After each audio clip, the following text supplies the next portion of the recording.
Okay, we'll go ahead and call this Tooele City Planning Commission meeting to order this Wednesday, June 24th, 2026 at the hour of 7 p.m. here in City Council chambers. First item on our agenda tonight is our Pledge of Allegiance. If you'll please rise. I pledge allegiance to the flag of the United States of America and to the republic for which it stands, one nation, under God, indivisible, with liberty and justice for all.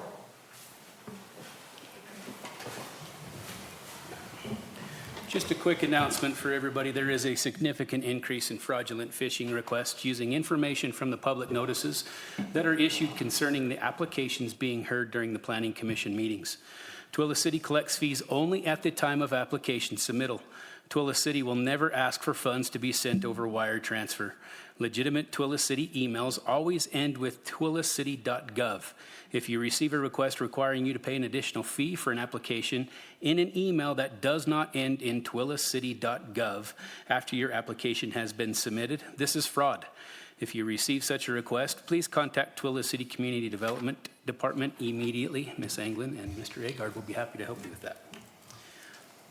All right, number 2 on our agenda tonight is our roll call. Commissioner Hammer? Here. Commissioner Sloan? Here. Commissioner Proctor? Here. Commissioner Cordova? Here. Commissioner Jensen? Here. Commissioner Anderson? Here. I am Chairman Hamilton. I am also here. Let's recognize Council Members Gossett. We have staff members Ms. Young, Ms. Anglin, Mr. Agard, Mr. Hanson, and Mr. Johnson joining us tonight. Number 3 on our agenda is a public hearing and recommendation on a proposed land use map amendment request by Boyd Brown, representing Grow Development, LLC, for a 4.1 acre parcel located at approximately 1280 north and 200 east from medium density residential to light industrial to facilitate a light industrial development at this location. Ms. Anglin. So good evening, Chair and Commissioners. The first item is a request from Boyd Brown, representing Grow Development, LLC, for a land use map amendment affecting approximately 4.1 acres. The applicant is requesting to change the property's future land use designation from medium density residential to light industrial. The project is located at 1280 north and 200 east. The property is currently zoned R18. To the west is an existing light industrial area, while the properties to the north and east are planned for residential development. The property to the south remains zoned rural residential.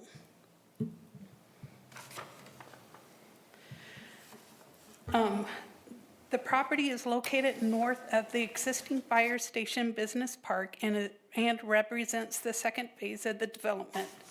The site is currently vacant and is part of the remaining property under the applicant's ownership. The slide shows the preliminary drawings of what is proposed to be the overall project that was submitted by the applicant. So there is some land in between the first phase and the second phase, just going to point that out.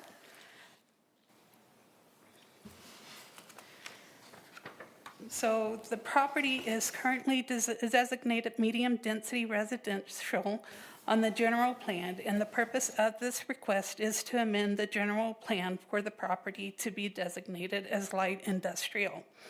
This will allow for the property to be rezoned to either light industrial or industrial service zoning. In the staff report, the table of permitted and conditional uses for light industrial and industrial service zoning designations are attached. This will help give you an understanding of what the allowed uses could potentially be with the general plan change. The applicant plans to apply for a zoning map amendment to a light industrial zone. This would extend the existing industrial designation in phase 1 of the project to the remainder of the project property. Staff found that the request would create a more unified industrial area and is a logical extension of the existing business park. While there are currently no homes immediately adjacent to the property, future residential development is anticipated to the north and east. Because of that, buffering, landscaping, and other compatibility measures should be addressed during future site plan review. The Planning Division recommends that the buffering and compatibility measures be incorporated during future development review. Engineering, Public Works, and the Fire Department reviewed the application and had no comments. Public notice was completed in accordance with city and state requirements. Because this is a general plan amendment, this is ultimately a policy decision for the Planning Commission and City Council. Staff recommends that the commission evaluate the request using the approval criteria established in the Tooele City Code and make a recommendation based on its findings. If the commission determines that a request meets the applicable approval criteria, a sample positive motion is included in your staff report. Likewise, if the commission determines the request does not meet the criteria, a sample negative motion is also provided. This concludes my presentation. I'd be happy to answer any questions from the commission now. All right, let's bring it back to the commission for questions or comments for staff.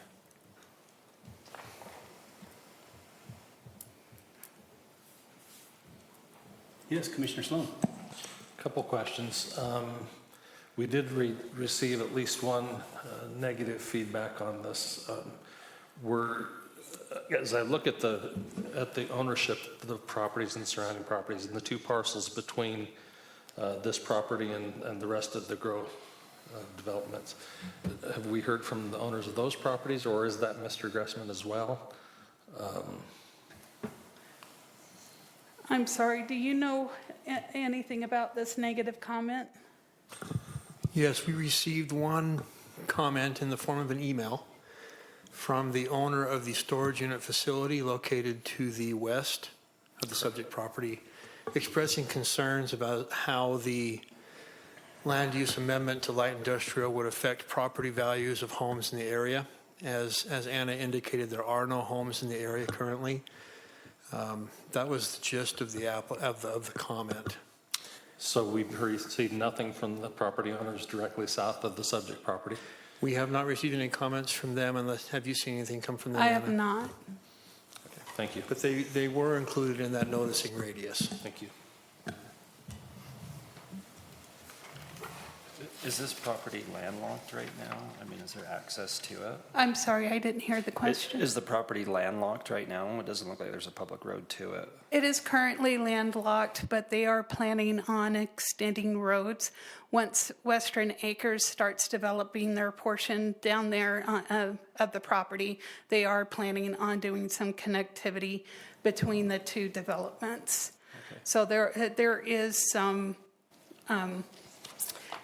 inside or like connectivity requirements that are going to be necessary for the preliminary subdivision to be approved on it. So. Good questions. Any other comments or questions for staff?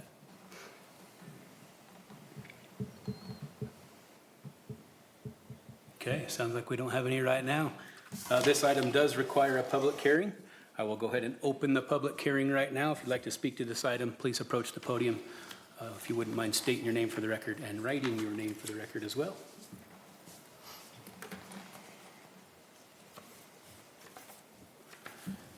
Seeing no one approach, I'll go ahead and close the public hearing to this item and bring it back to the commission for any other further questions or comments they'd like to address. I'll entertain a motion. Make a comment first. This is just for the land use designation and not the rezoning. So right now I say make positive recommendation to the City Council for the Fire Station Business Park Land Use Map Amendment request by Boyd Brown, representing Grow Development LLC to reassign the land use for 4.1 acres for medium density to light industrial application 2026043 based on the findings listed in the staff report dated June 18th, 2026. Okay, I got a motion to approve for a positive recommendation from Commissioner Proctor. Do I have a second? I'll second. And a second from Commissioner Jensen. Is there any other discussion before we take this to a vote? Commissioner Hammer, how do you vote? Aye. Commissioner Sloan? Aye. Commissioner Proctor? Aye. Commissioner Cordova? Aye. Commissioner Jensen? Aye. Commissioner Anderson? Aye. I am Chairman Hamilton. I also vote aye. That one passes. It heads up to the City Council, 7-0. Moves us on to number 4 on our agenda is a public hearing and a decision to consider a conditional use permit request by Jake Finlinson, representing Perry Commercial, to authorize the use of an accessory drive-through facility for property located at approximately 2400 North and SR 36 on approximately 1.56 acres in the GC General Commercial Zoning Districts. Ms. Anglin. Okay. This application is a request for a conditional use permit to allow an accessory drive-through facility for a new restaurant on Building Pad H with the peak at Compass Point Commercial Development. The property is designated regional commercial in the general plan and is zoned general commercial, making this proposed use consistent with the intended development of the area. The proposed restaurant is centrally located on the site and will be accessed through the existing private street network. The drive-through lane remains entirely on private property and is not expected to interfere with the traffic circulation. Staff will also verify that the final location of the order board and queuing during the site plan review. The restaurant site is being created through an amended subdivision plat that was just recorded today with the Tooele County Recorder's Office. And here's just the image of that recorded plat. So we'll move on. Staff finds that the proposed drive-through compatible with the surrounding commercial development. However, additional landscaping or screening may be required during the final site plan review to minimize visual impacts from SR 36. Staff recommends approval because the proposal is consistent with the general plan and zoning regulations, and any reasonably anticipated impacts can be mitigated through the proposed conditions. So this concludes my presentation. I'd be happy to answer any questions. All right, we'll bring this back to the commission. I love how you guys are putting in there that the site plan will review, everything will be decided during that final site plan review. So we're not discussing it tonight and beating that dead horse already, so that's great. We'll bring this back to the commission for further questions, comments, concerns. What's the restaurant? They won't tell us what it is either. Whatever it is that has a drive-through. Yeah. All right, no questions or comments from commission. This item also does require a public hearing. I will go ahead and open the public hearing on this particular item now. If you would like to speak to this item, please approach the podium, state your name for the record, and write your name for the record.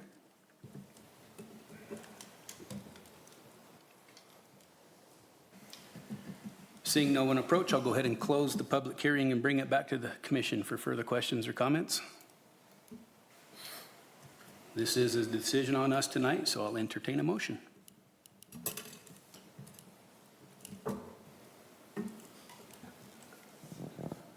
Mr. Chairman, Commissioner Hammer.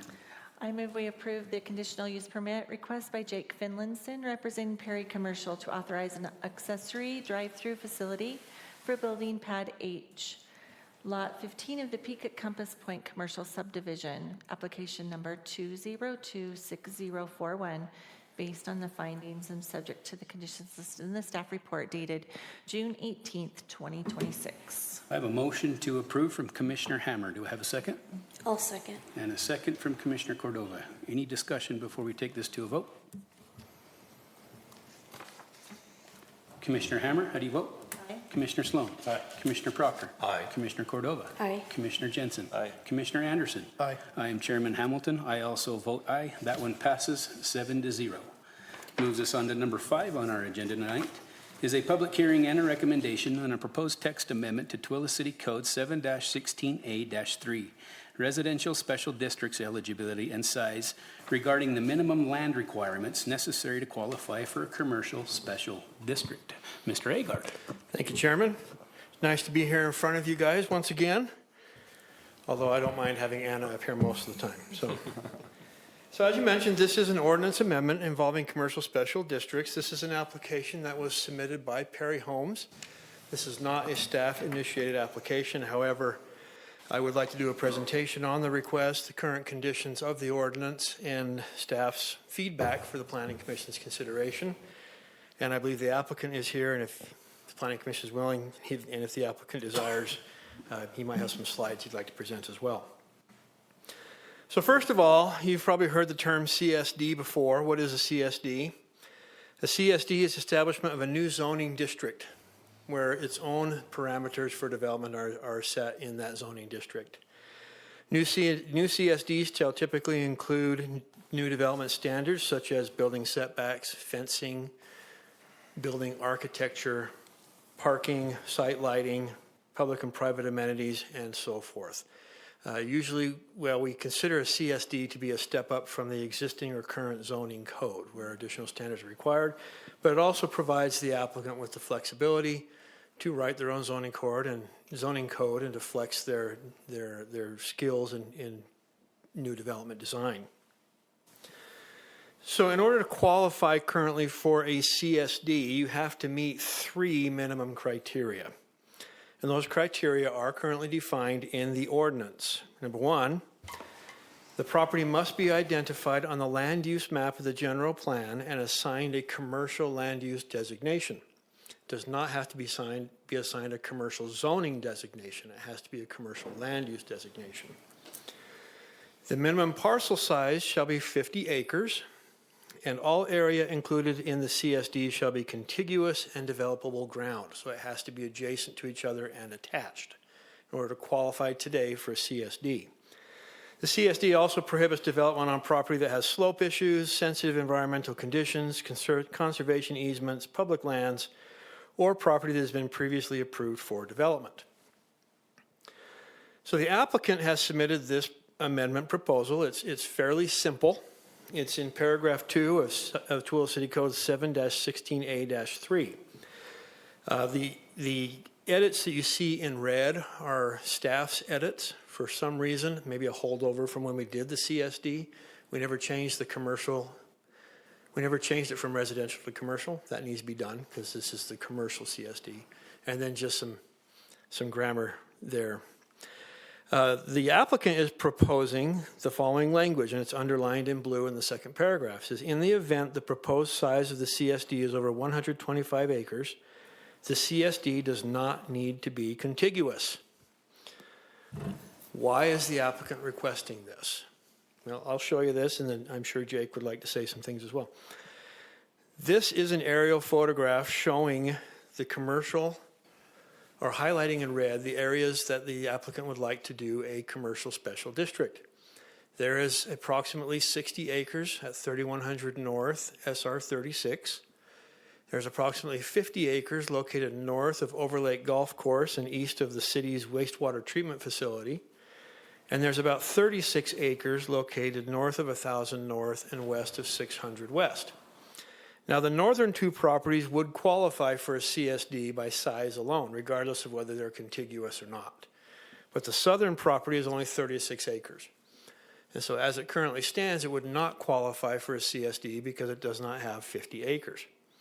The applicant would like to have the ability to do a CSD for all of the properties at once. And so that's why the language in the code is proposed for anything over 125 acres.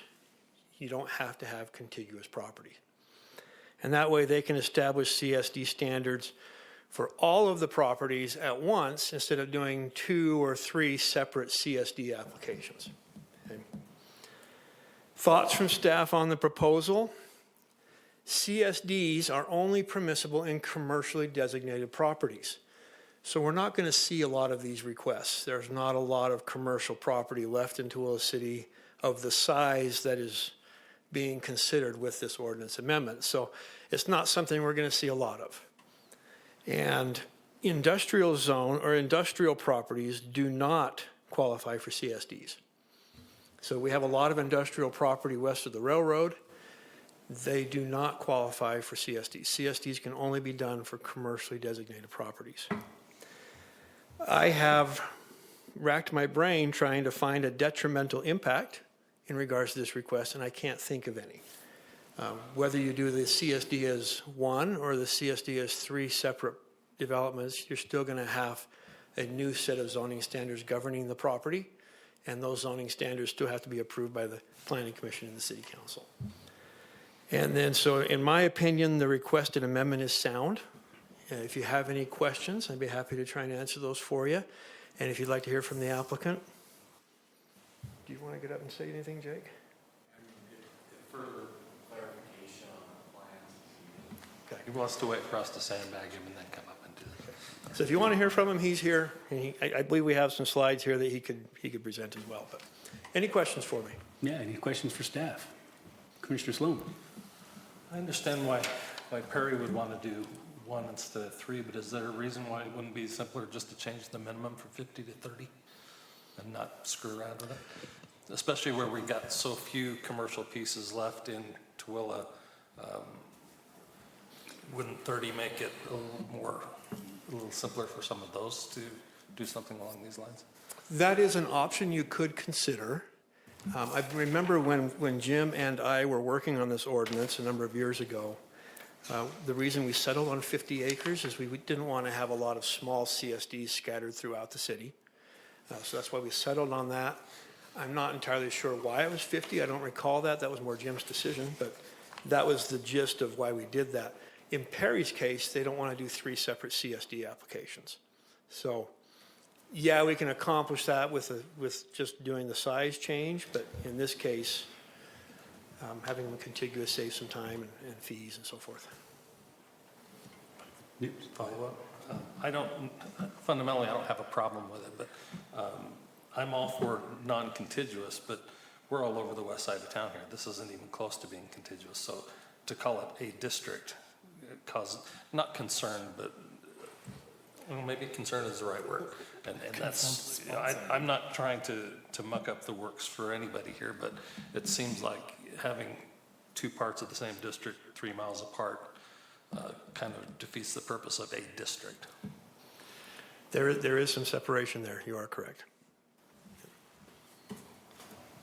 I have a question. Yeah, go ahead, Commissioner Jensen. So I wonder, you said that the 50 acres and being continuous, so there wasn't a whole bunch of small ones. I wonder if maybe we should put a number in there of how many separate ones can be in, because somebody could potentially come in with 25-acre spots that are scattered everywhere. You know, I don't have any problem with this specific one, but what could happen, because we're not looking at just this specific one, we're looking at the code for everybody. That is a legitimate thought. That is a very good point. And additionally, we don't have a minimum acreage in that 150. So you Could be 151 acre lots. Yeah. Yeah. That's a good point. I don't know what would that could be a detriment maybe to have a whole bunch of, I don't know. I mean, And what is the smallest acreage that we would want to be used in that? yeah. Yeah, so currently the way the proposal stands, if you don't have 125 acres of all combined properties, it reverts back to the 50 acres. Right. But like I said, there's nothing in the code that would prevent you from coming in with 125 1-acre lots. Yeah. Good point. That's something to definitely consider. I had not considered that. So. That's why it takes you brains up here to do that. It's awesome. Well, even a blind squirrel finds an acorn every now and then. Well, there's great questions, great comments. Anybody else have any more? And how do we address that particular issue? That's another question. I'm not sure. I mean, you could put like, Is that minimum size on? 3 into 125 would be about 40 acres. Maybe you could put a stipulation in there that says the land doesn't have to be contiguous, but each parcel shall be larger than 40 acres. Or Well, if that you would wanted to throw go this more than out. that, if you wanted to have 5, however you would like to do that. Yeah. That's an easy, in my opinion, that's an easy fix in there. I don't know. I mean, I can come up with stuff, but I don't know that it's fair or even makes sense, you know? Like if you had 150 acres, as long as it was in thirds or something, or, you know, 147, as long as all of them, there wasn't any one that was smaller than a third of it, or, but I don't even know if that makes sense. If, you know, I don't know the fix to it. Sorry, Commissioners, Yes. if maybe there were a maximum on the number of discontiguous, separate, separate parcels, and each parcel had to be a certain percentage of the total, so that you didn't have one that was 1% of the rest of it. Yeah. So maybe if you had like a maximum of 5 and they each, or the smallest could be 20% of that or something like that. Something Is like that kind of weird? Or maybe in looking at this language, you could have something to the effect of, in the event the proposed size of the CSD is over 125 acres and no more than 3 parcels, the CSD does not need to be contiguous. I mean, it could be something that simple if you want to go that way. But my concern there then is that you have 2 that are total 122 acres, and then you have 1 lot that's 2 acres, or 3. Yeah. And that then doesn't look standard or uniform, or Even if we said with a minimum lot size of 30 if we did that, then 30 I acres. would be more comfortable doing a limitation of 3 lots and the minimum being 30. It's back to 30 acres again. I don't have a 30 acres is quite a bit of ground. Chairman, can I ask a question? Yes, Commissioner Hammer. Andrew, can they add lots to this service district if they were to acquire more land? If this were to be approved and later on they have additional land they want to put in it, they would have to amend the CSD. They'd have to bring it back as a zoning map amendment. And still fall within whatever we decide. Mr. Chairman, I've got one more. Yep, go ahead, Commissioner Sloan. Back to your original presentation, and you're trying to remember exactly what the verbiage was, and I apologize which slide it was on, talking about previously approved projects couldn't be done. Maybe I'm misstating that. My question is, let's say somebody's gotten approval for something and let it lapse, hasn't done anything. It gets sold to a future developer that wants to turn that into a CSD in conjunction with some other stuff. Do we need to play with the language limit to allow that, or is that a problem? I believe the intent of this language is to prevent somebody from taking, say, the Smith development and incorporating it into a CSD. Sure. If we have a previous approval that expires, it's done. That's no gone. longer approved. It's no longer approved, so excellent question. Yeah, that is a great point. Great discussion here. Any other concerns that we need to discuss? So what I've got so far is we're going to maybe put the condition up to 3 properties, 3 parcels with a minimum lot size of 30 acres. Is that correct? Does that handle everybody's concerns here? Probably not the ones we haven't thought of yet. We'll go home and think more. We're only good for about a 20-minute period. Mr. Chairman, I'm wondering if we could ask the applicant to come up and maybe he can either tell us we're idiots or figure out a way for us not to be idiots. Absolutely. Let's take a minute and we'll gather our bearings and give him a minute to present to us what he's got going. Love to see it. All right, good evening. My name's Jake Finlinson. So yeah, I just wanted to give you some quick background, which this part was already discussed by Andrew, just outlining the CSD areas that we're proposing. The goal with the CSD really is all of these are our entry points into our master plan community, and we want to make sure that all the design standards are cohesive and to really just enhance our master plan community, having standardized commercial hubs in the event that we do end up selling pads or larger parcels to other commercial developers. So here is just an outline of kind of our plans for Compass Point. Some of this you've probably already seen, but this is the first part. The areas in blue represent those entry points. This is the 3100 North corridor. This is kind of that centerpiece where you can see the peak at Compass Point Smiths on the right-hand side. And then further south, you have some future residential villages as well as our commercial area with those access points as well.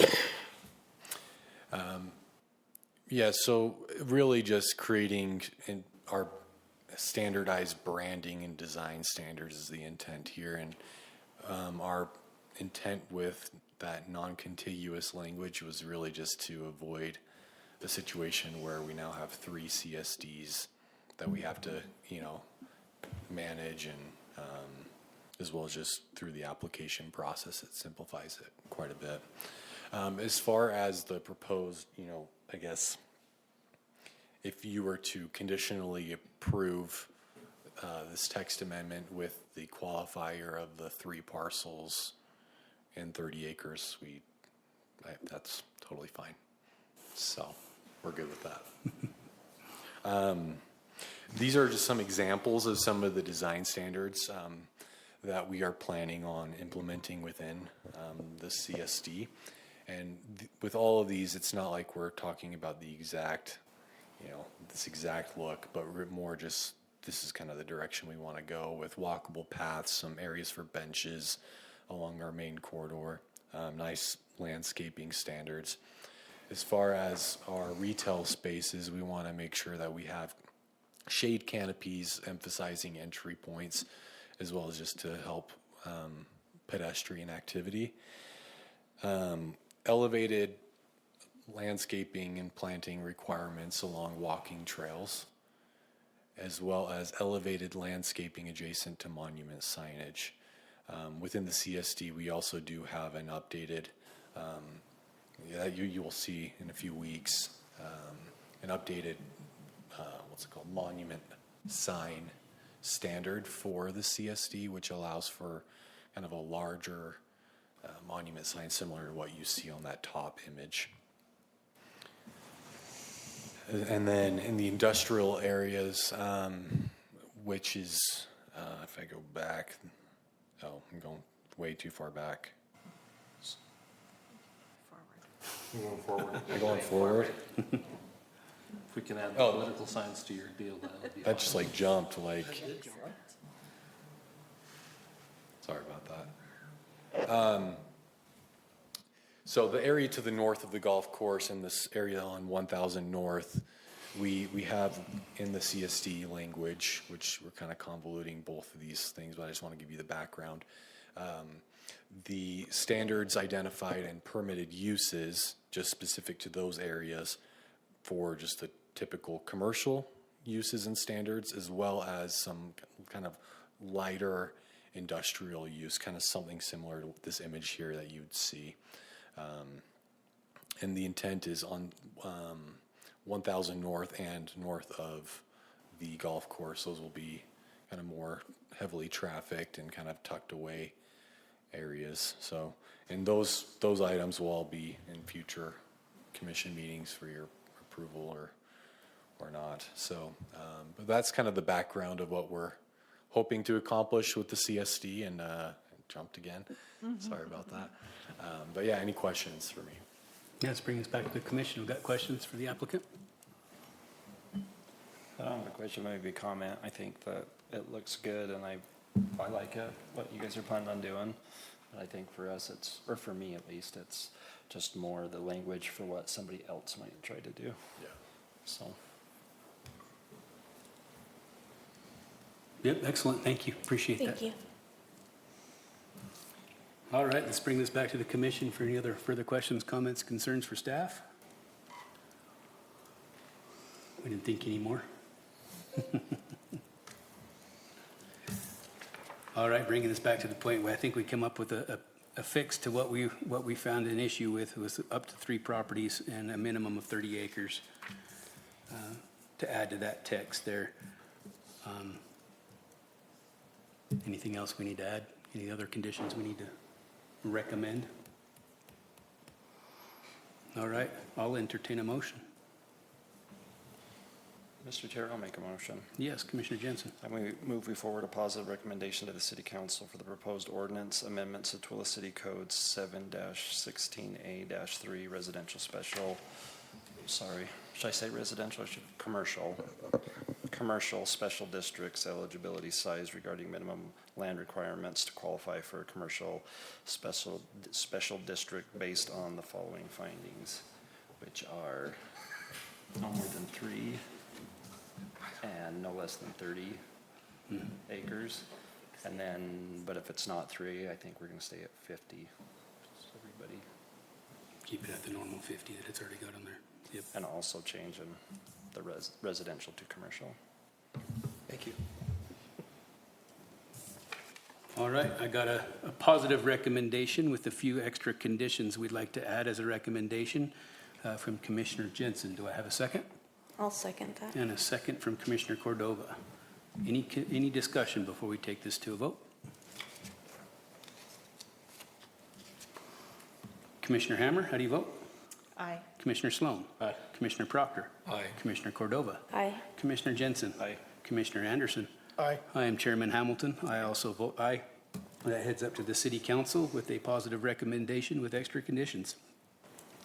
Moves us on to number 6 on our agenda tonight is a proposed text amendment to Tooele City Code Title 7, Chapter 25, signs regarding the display of political signs in public rights of way, the removal of such political signs from public rights of way, the regulations of such political signs, and other such regulations concerning political signs as required by Utah State Code Title 20A, Chapter 17. Mr. Johnson. Thank you. Thanks for hearing me tonight, Commissioners. Absolutely, I only get anytime. up here once in a while, but I appreciate it. So this technically, I guess, is a staff submitted proposed change, but really it's the state legislature making us do it. So when I say, it's where sometimes we'll say, yeah, this is a great idea. This is a great idea that we comply with the state code, basically. So with a few exceptions that are clarifications that we should have caught before, most of this is let's comply with the state code. So current Tooele City Chapter 7-25 regulates signs, which includes political signs. We've historically had our own definition of political signs. A lot of the more general regulations that apply to other signs right now still apply to political signs. With House Bill 33 that the state legislature passed this year, that changed our ability to do that. Two of the big changes that really we have to carve out of our code. Number one, cities can't any longer prohibit political signs in park strips, which is odd because cities own park strips, but that's what the state code says. There is the condition that the adjacent landowner has to agree to it, but the city doesn't have any say. So if someone put a political sign in front of my house in the park strip that I didn't like, I would have a say, but as a city, the city couldn't come and remove it. We don't have a say in that anymore. Change number 2 is that cities can only remove signs that are non-compliant with the state code. That has to do with the timing that they're displayed, the size. They have some other regulations. Or signs that create some kind of hazard, like a traffic hazard, pedestrian hazard, line of sight hazard. We are allowed to remove those. But we're not allowed to remove them and do whatever we want with them. We have to, oh, that's so much smaller than I thought. After removing the political sign, the cities have to take them and put them in a designated spot for safekeeping until we can figure out what to do with them. We have to, if at all possible, give notice to the owner of the political sign that we have it, and then they have 5 days to pick it up. If no owner can be located, the city can dispose of the sign, or if the 5 days expires, the city can dispose of the sign, and the city can then say, well, we want a reimbursement fee, but the state says we can't ask for more than $25. So, and we have to have an appeal process for that. So that's the biggest part of the change, is accommodating that, to say, okay, we want to be able to remove these signs when they're not compliant. So this is how we're going to designate our safekeeping area. And yes, we can charge that fee when we present it to the city council, assuming we go to the city council, we'll in that ordinance, we'll ask for a fee to be set at $25, since it can't be any more than that. So basically, most of the, and I didn't, in the slideshow, I didn't include every single amendment because they're kind of far flung through that whole chapter. But just to summarize, we've carved out political signs from the more general regulations. We've pointed right back to the state code when we define political signs. We had our own definition. They're really, really close, but just to be on the safe side, we say political signs mean what the state code says. We've carved it out of, for example, we have a provision for abandoned signs, which includes right now every sign, but it would carve out political signs because we can't handle political signs that are abandoned the same way we handle other abandoned signs. We have to turn to the state code again.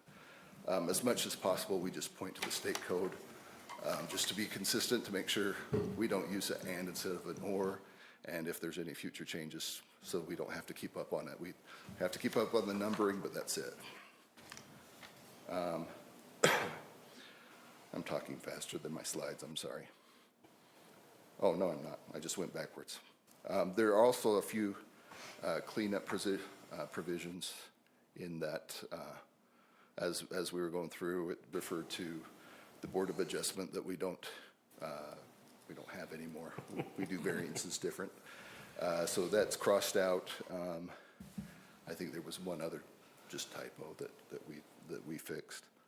I think I went way back, didn't I? Nope, I went way forward. Move that we take that last slide. I'm just ready to adjourn.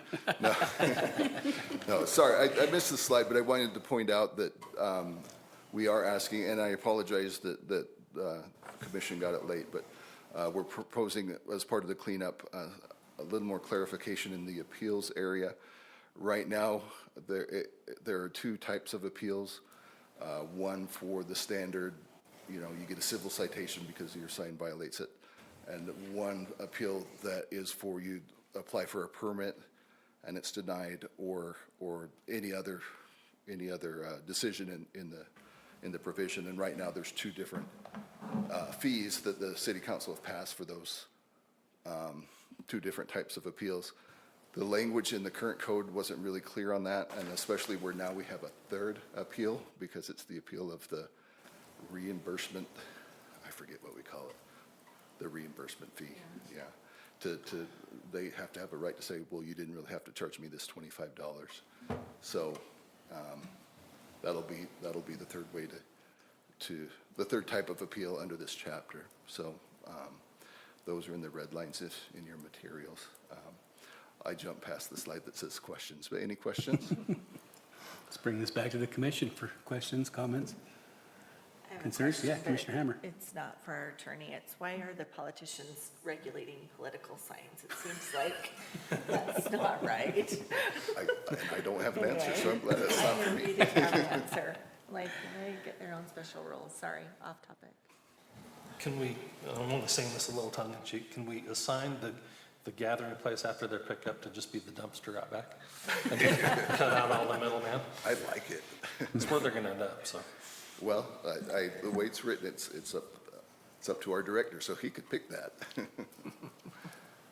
I think having just recently been through this, I'm sorry, Mr. Chairman, I didn't. Yes, go ahead. I'm thinking of some of our, well, for right now, our existing governor has a sign sitting on the fence at 112 and Utah Ave. It's been there since the last election. Most likely, he's not going to come get it. We had a Senate candidate who had their sign sitting at 1000 North in Maine 5 months after it was gone. That lady's from Eagle Mountain. It's extremely unlikely a lot of these people from some of those places, a congressional candidate, for example, that lives in Cedar City, had a supporter place a sign, is probably not going to come to town and write you a $25 check, or they may just say burn it up. So just as an aside. Gives us the opportunity to clean it up, though, and get them removed. I like it. Well, and there, in all seriousness, there's a part of this that I like a lot, and it's one of the things that's bugged me for 2 decades. When we talk about the right-of-way, for example, over the viaduct, you don't see it as much in this valley, but you go to Salt Lake, and every overpass has 15 signs on it that's in the right-of-way. And they sit up there and sit up there and sit up there. And it talks about line of sight, it talks about safety, and somebody driving down Bangor at 65 miles an hour trying to read all the signs going across. We don't have that issue yet, but we will. So I'd much rather clean it up now. But Commissioner Hammer's right. We've always treated political signs as free speech because nobody wanted to stick their toe in that water. So as much as I hate the politicians regulating politics, I don't necessarily see this one as a bad one. Excellent point. Appreciate that. Anything else from the commission? No. I see the smoke I'm coming not out your going to ears. get on that. No? All right, this one also does require a public hearing. So if you'd like to speak to this particular item, we invite you up to approach the podium, state your name for the record, write your name for the record.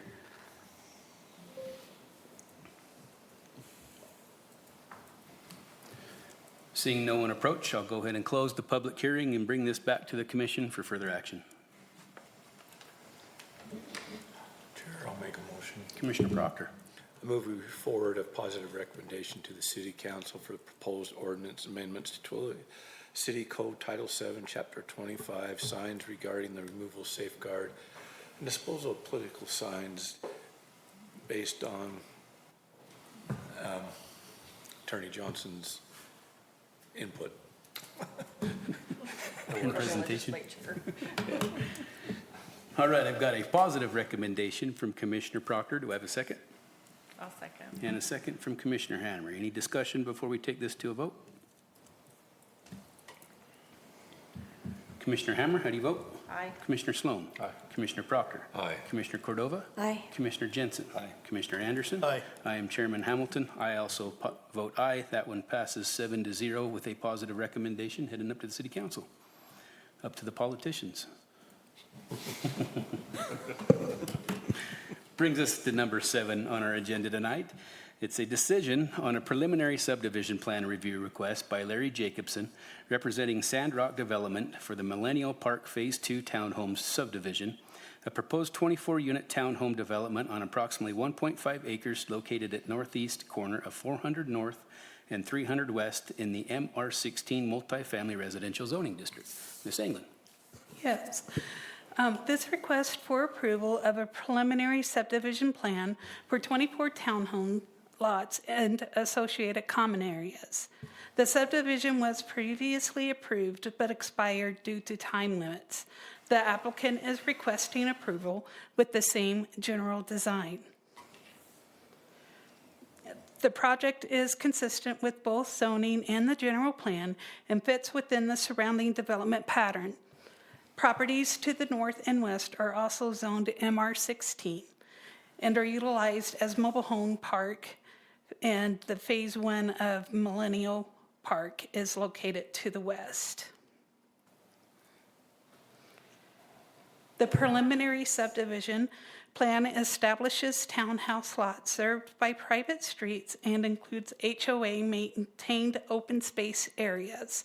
As part of the preliminary subdivision review process, the applicant has obtained the required signatures from applicable service providers. However, the associated site plan remains under review by the Planning Commission or Development Review Committee and has not yet received final approval.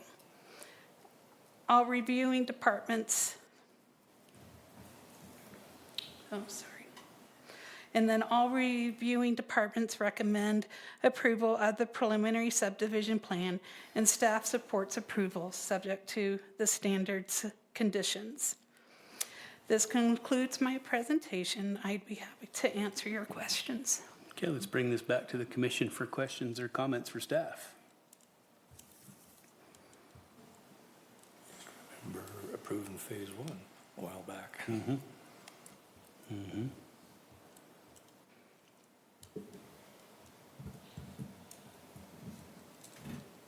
Doesn't sound like we have any. That means the packet was put together very well, wasn't it? All right, if there's no questions, comments, or concerns from the commission, I can entertain a motion on this one. Chair, I move we approve Millennium. Go ahead, Commissioner Anderson. I move we approve Millennial Park Phase 2 preliminary subdivision plan request by Larry Jacobson, representing Sandrock Development for the purpose of creating 24 townhouse-style residential lots. Application number 2025-102, based on findings and subject to conditions listed in the staff report dated June 17th, 2026. I got a motion to approve from Commissioner Anderson. Do I have a second? I'll second. A second from Commissioner Jensen. Do we need to take discussion before we take this to a vote? Just for my clarification, this one does not require a public hearing, correct? Nope. Perfect. Thank you, guys. All right, Commissioner Hammer, how do you vote? Aye. Commissioner Sloan? Aye. Commissioner Proctor? Aye. Commissioner Cordova? Aye. Commissioner Jensen? Aye. Commissioner Anderson? Aye. I am Chairman Hamilton. I also vote aye. That one passes 7-0 and is approved. Let's move us on to number 8 is our city council reports. Councilman Gossett. I'll just hang up here. Perfect. So I don't know if anybody had the opportunity to watch city council, the last city council meeting, but a lot about numbers, a lot about the budget, and you know, having gone through the budget as they proposed it, really interesting to me. I was really impressed as a homeowner here that a lot of the numbers went down from last year. Although it was a slight increase, I was happy to see that they were trying to save us money, not just, you know, go after a little bit more and a little bit more. We did have one item that was the fence for the driving range at the golf course that needed to be repaired, and that was the only number that I saw that went up quite a bit. It was for that repair, and it was needed to be done, but that was about the only thing with city council meeting was the budget. So hopefully everybody had a chance to kind of check it out. It was fun. It was fun. You had a good time? Yep. That doesn't surprise me with Chris. He's into that stuff. In all seriousness, there was 5 people from the public here. Yeah. It's a new record.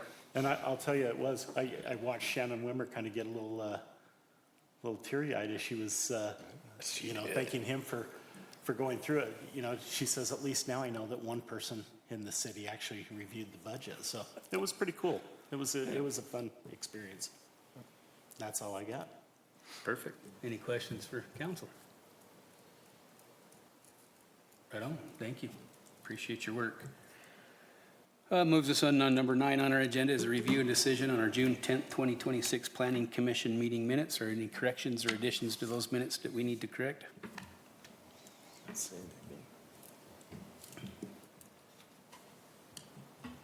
No? Good? Okay, I'll entertain a motion. I move to approve the minutes from June 10th, 2026. Motion to approve from Commissioner Hammer. Do I have a second? I'll second. And a second from Commissioner Proctor. Any discussion before we take this to a vote? Commissioner Hammer, how do you vote? Aye. Commissioner Sloan? Aye. Commissioner Proctor? Aye. Commissioner Cordova? Aye. Commissioner Jensen? Aye. Commissioner Anderson? Aye. I'm Chairman Hamilton. I also vote aye. Those pass 7-0. Moves us on to number 10. I'll entertain a motion to adjourn. So moved. We are adjourned. Thank you, Commissioner Anderson.